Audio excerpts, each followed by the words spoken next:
The spray from the waterfall is pretty intense. Yeah, you get pretty wet if you stand up here for more than a minute or so. But it's really beautiful up here. Unfortunately, the sun is a little too high in the sky right now because everything's kind of a little bit washed out. But it's okay. We actually might come up here maybe later.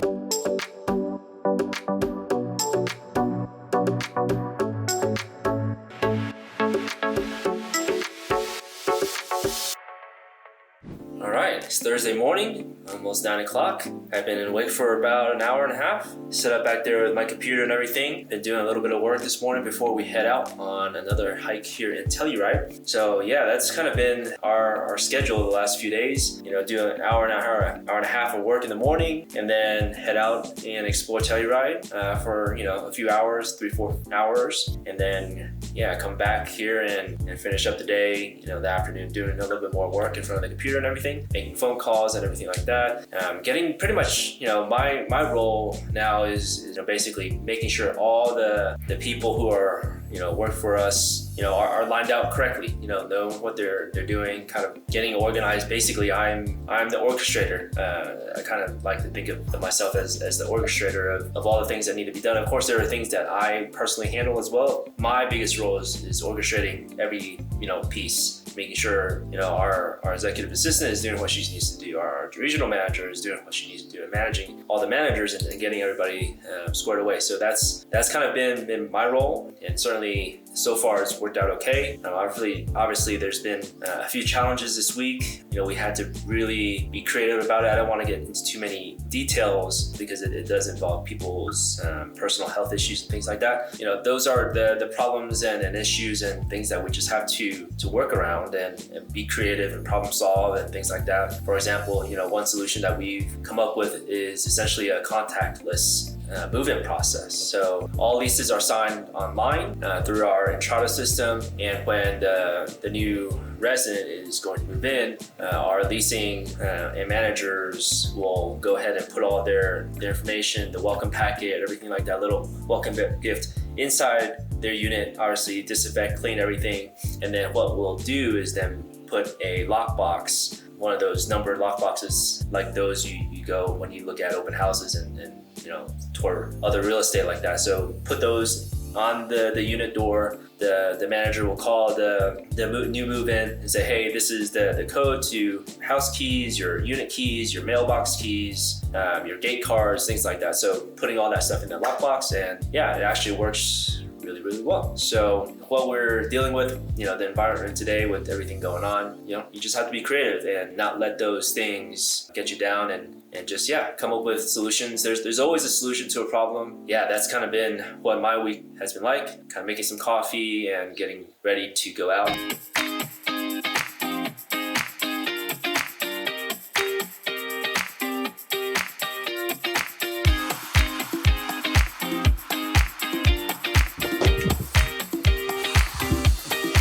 We made it here to the trailhead of the Bridal Veil Falls, which is like the iconic trail up in Telluride. Bridal Falls is up there. So we were here last night just kind of driving around looking for sunset spots. So back there, you can actually drive up the road there. That is a 4x4 four-wheel drive only road, country road, forest road up that way. You can make it up, supposedly all the way up. There is a pass up there, some switchbacks that you need a pretty high clearance four-wheel drive vehicle, like a Jeep Wrangler or something like that, to be able to make it up. Actually, I think it might still be closed today. And it's also one way from the opposite side, from the other side of the mountain. People said you can take this road up a little bit further up. So from this trailhead, the sign says 1.2 miles hiking up that way, pretty much on the side of the road. If we really wanted to, we could take our Volvo XC90 up this way a little bit, but probably not the smartest idea given it's a new car, it's, you know, it's expensive vehicle. You know, we don't want to do anything to it. Can it make it? Probably, but it's just a mile up the trail, so it's not a big deal. We actually got the very last spot here in this upper parking lot. So you can park back that way. There's a little bit more parking down below by like the old mill. So yeah, we got pretty lucky. What do you think? You ready? Ready, yeah. So it is 1.2 miles to the base of the falls, or 2 miles all the way to the top where the power plant is. What do you think? Are we gonna go all the way to the top? Yeah, let's try. All right, so it should probably take us like an hour Yeah, maybe an hour. Yeah. to get up. Depends how steep it is on this section here. This climb up. It looks pretty far up there, but we'll see.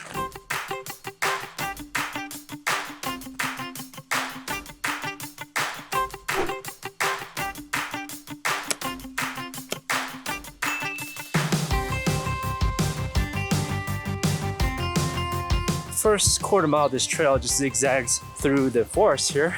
I'm not sure if we're gonna make it out to a clearing or not. A little bit harder than yesterday's hike so far. So now we come to this creek and we have to cross this creek. Careful, Melissa.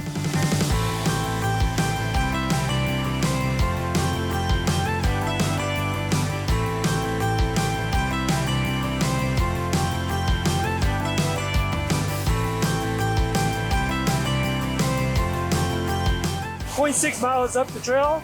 About halfway up the trail, there's a first waterfall, a little offshoot trail to the right. And yeah, the view back here is amazing too. So there's a little clearing and then yeah, the little waterfall. Not sure if it has a name, but just a waterfall on the right. So now we're gonna head back that way and continue up the trail.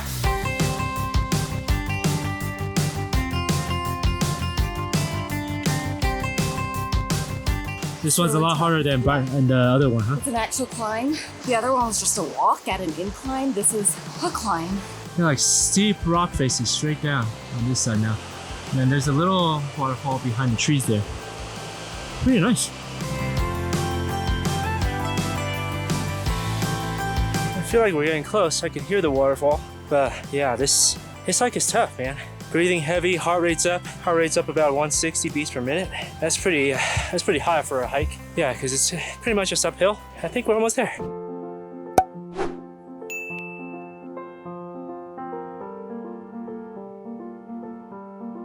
Bridal Veil Falls is the tallest freestanding waterfall in all of Colorado. I think it's 362 feet high.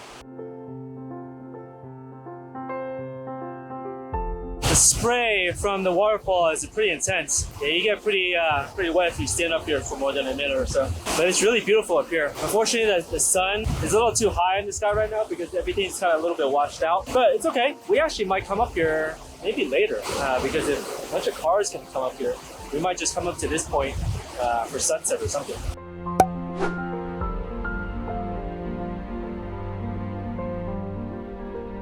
What do you think, Melissa? It's really cool. It's pretty. And you know, I'm not impressed by many waterfalls. And this one isn't like, I don't know, it's not like Victoria Falls or Iguazu Falls, but it's very tall. It's still impressive. Yeah, and you can hike right up to it, so that's kind of cool. Or drive up to it, I guess. Yeah, guys, look, I mean, I was just talking to this guy here. He's in like he's not in a super heavy duty, like high clearance four-wheel drive car or whatever. I think it's like a Honda Pilot. Yeah, Honda Pilot. You know, this one's probably a little bit shorter than a lower ground clearance than our Volvo actually. And so this is kind of what the road looks like. You know, he was just saying, you know, it's pretty much like this and you can just kind of go around. There's some stuff like this that, you know, you probably want to avoid. And there's a car, I think, coming up right now. So yeah, you can just go around and then, yeah, for sure, make it. Yeah, there's a F-150 just coming up now.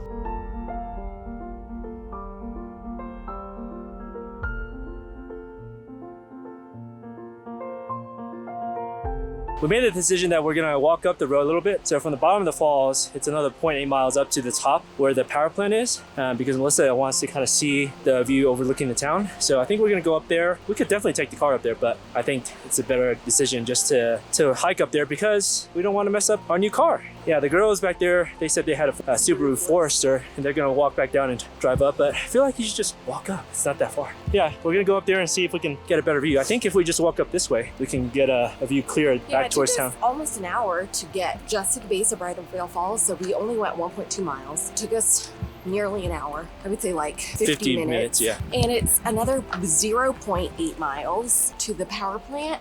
You can see the town of Telluride. Yeah, I feel like it's gonna be another, like, I don't know, 30 minutes up. Or if we find some nice people who can hitch on the back of their truck or something. Yeah. But yeah, no, I think the view from here is great.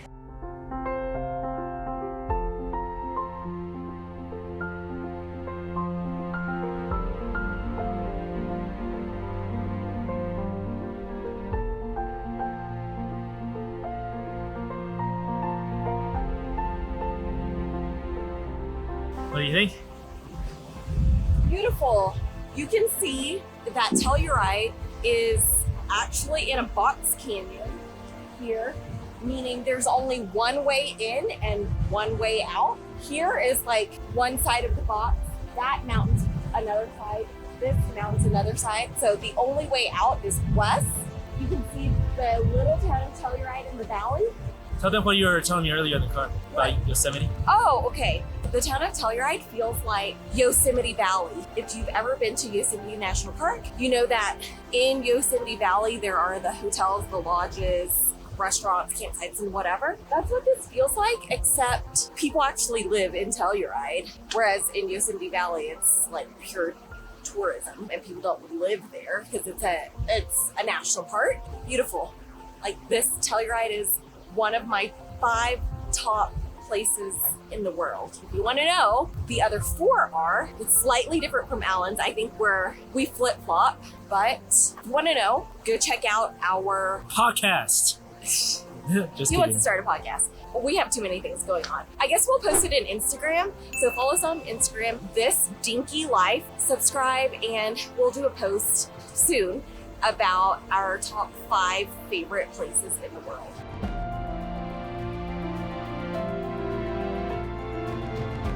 We came up the road a little bit to kind of this point in the middle The here. second switchback. So we walked back down that way a little bit towards the waterfall, but the view over there wasn't really that great. So we made the call to head back down, and we were talking to some ladies who were walking back down, and I guess the power plant is kind of situated right on top of the waterfall, and you can't really get near the very top of the waterfall where it goes down. So yeah.